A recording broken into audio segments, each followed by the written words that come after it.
Assalamualaikum warahmatullahi wabarakatuh. Halo sobat setia Fakta Kehidupan. Tidak lupa kami sampaikan salam sehat, salam sejahtera. Semoga tercurah segala bentuk kebaikan dan juga kita semua dalam lindungannya. Seperti biasa, kita akan berbagi kisah dari yang unik, menarik sampai bikin nangis. Mari kita simak kisahnya.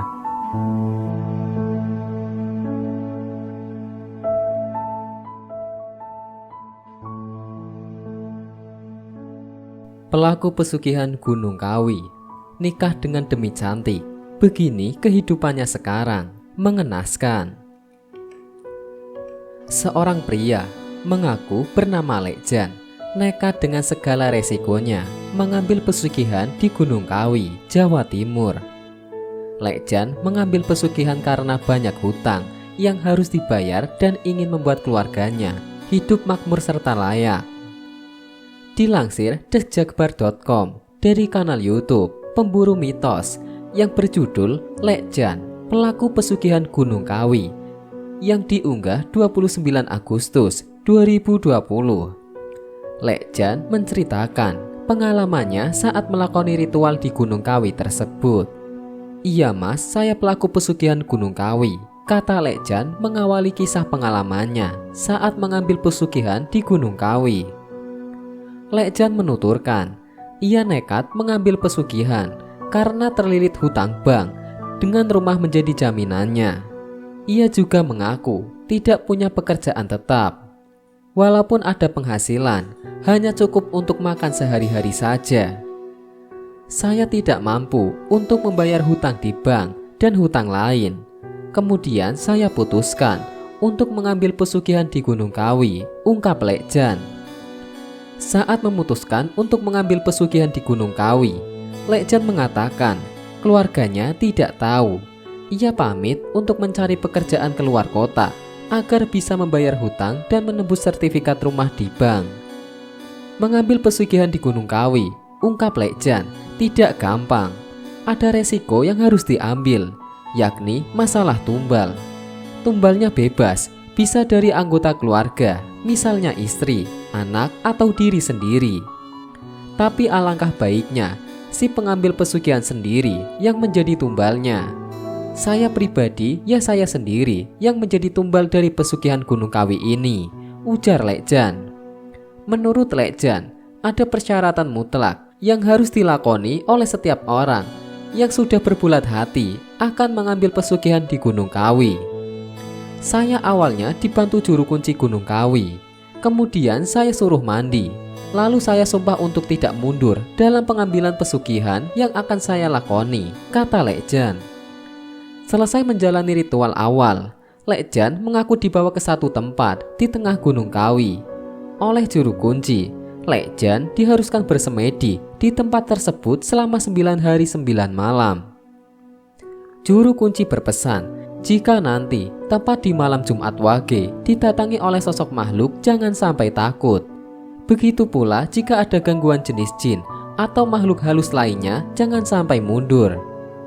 Dan jika ujian tersebut sudah selesai, sampean akan ditemui oleh sosok perempuan yang ingin dijadikan istri dan ingin berhubungan badan dengan sampean untuk semalam, kata Lekjan menirukan pesan juru kunci. Selesai juru kunci memberikan pengarahan, ujar Lekjan, dia menghilang. Bersama dengan itu, Lekjan mengaku kaget karena dirinya sudah berada di tengah hutan Gunung Kawi. "Kemudian saya bulatkan tekad untuk bersemedi di tempat yang sudah disediakan juru kunci tadi," kata Lekjan. Lekjan menuturkan, semula ia hanya duduk bersila di gundukan batu. Tiba-tiba ada angin besar menghantamnya dengan kuat. Lekjan hampir jungkir balik, jatuh ke tanah. Setelah itu, angin mereda dan menghilang. Lekjan lalu melanjutkan bersemedi di atas batu tersebut. Hari pertama menjelang malam, kata Lekjan, terdengar suara khas dari Gunung Kawi yang sangat mencengkam. Terbesit ingin membatalkan semedi, namun di benak Lekjan terbayang keluarga yang harus bisa makmur dan lepas dari hutang-hutangnya. Lekjan pun membulatkan tekad untuk terus melanjutkan semedi. Saat saya bersemedi, tiba-tiba saya ditemui oleh sosok kolong wewe atau wewe gombel yang mendekat ke arah saya dengan baju putih dan maaf, susunya yang ngelawer sampai ke perut dan lidahnya menjulur panjang ke arah saya. Saya hanya bisa diam dan tubuhnya bergemetar, ketakutan yang sangat luar biasa, tutur Lek Jan. Namun dengan penuh keyakinan, Lek Jan menatap mata kolong wewe itu sampai akhirnya si kolong wewe tersebut menghilang.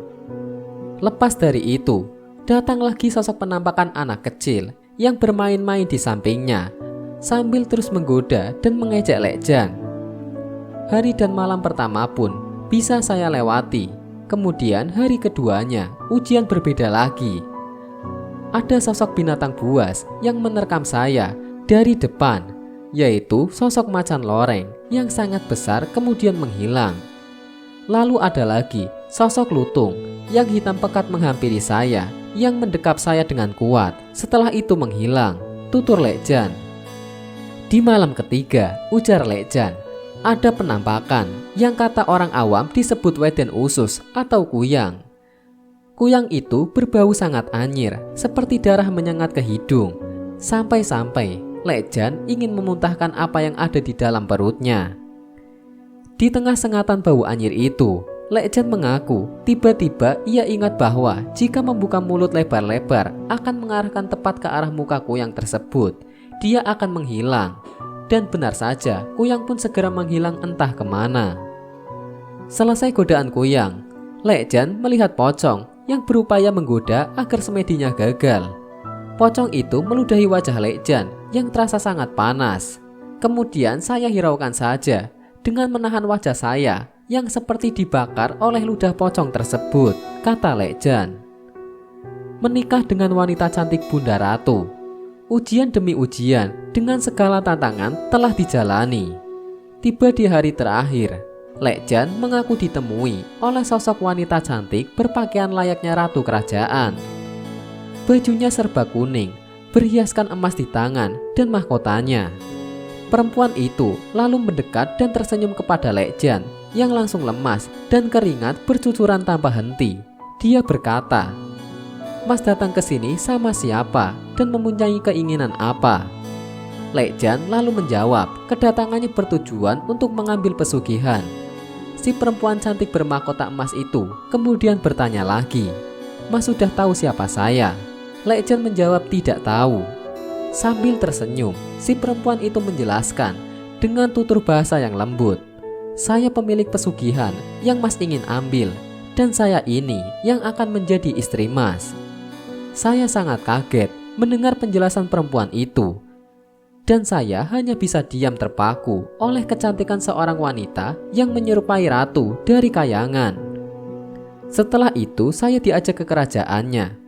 Kemudian disitulah saya menikahi perempuan itu dan berhubungan badan dengan ratu perempuan seperti ratu, tutur Lek Jan.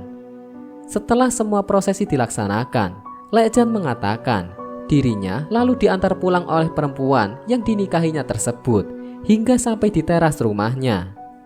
Lalu perempuan itu meminta Lek Jan menyiapkan satu kamar yang kosong jika dirinya berkunjung setiap malam Jumat Wage untuk mengantarkan uang dan memenuhi kebutuhan dia untuk berhubungan badan dengan Lek Jan.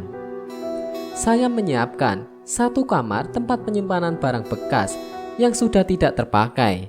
Kemudian saya bersihkan kamar tersebut dan hanya memberikan alas tikar seadanya, ujar Lek Jan. Setelah kamar disiapkan, Lek Jan mengaku disuruh perempuan yang sudah dinikahinya itu untuk menyiapkan ayam pancawarna atau ayam yang banyak warnanya, kemenyan Arab, candu, kopi hitam pahit, dan satu gelas air putih. Lek Jan lalu diberi sebuah mantra untuk diamalkan. Setelah segala persyaratan saya laksanakan, di malam Jumat Wage, Bunda Ratu atau perempuan yang dinikahinya berkunjung ke kamar yang sudah disiapkan. Dan anak buahnya membawakan saya keranjang uang untuk diberikan kepada saya, kata Lek Jan. Saat ditanya apakah uang yang diberikan kepadanya itu asli, bukan halusinasi, Lek Jan dengan tegas menjawab, uang itu asli karena bisa dipakai untuk menebus sertifikat rumah yang digadaikan di bank. Ya uang asli lah mas, wong bisa buat menebus sertifikat yang ada di bank. Semua tidak halusinasi mas, itu semua nyata, tegas Lekjan. Lekjan mengaku dirinya sudah 4 kali dikirim uang oleh Bunda Ratu dalam waktu 1 tahun. Meski baru 4 kali, jelas Lekjan, sekali dikirim uang jumlahnya sangat banyak. Menurut penuturan Lekjan, uang hasil pesugihan itu selain dipakai untuk memenuhi kebutuhan rumah tangganya, juga digunakan untuk menolong orang yang meminta bantuannya berupa materi. Setelah melakukan pesugihan di Gunung Kawi, kehidupan ekonomi Lekjan dan keluarganya memang bertabur harta. Namun ternyata, kata Lekjan, harta yang dimiliki dari hasil pesugihan itu akan diambil lagi semuanya oleh Bunda Ratu jika dirinya meninggal dunia. Pesan moral Lekjan. Lekjan mengatakan, sekali orang sudah terlanjur membuat perjanjian dengan demi dalam pesugihan, maka orang itu tidak akan bisa lepas dari perjanjian tersebut. Siapapun orangnya tidak akan bisa mengakhiri. Walaupun orang tersebut dibantu oleh kiai, ulama besar atau paranormal.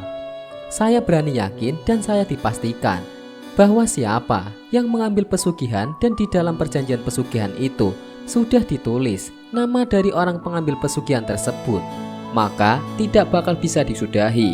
Itu yang saya ketahui, ungkap Lekjan. Sebab itu, Lekjan mewanti-wanti, jika masih ada jalan yang bisa membuat bisa sukses, jangan sampai mengambil pesugihan seperti yang sudah dilakukan itu. Penyesalan memang datang di akhir waktu setelah kita menjalaninya. Maka dari itu, saya sarankan untuk semua teman-teman, jangan sampai mengambil pesugihan apapun. Berjalanlah di jalan yang benar, pungkas Lekjan. Wallahu a'lam bishawab.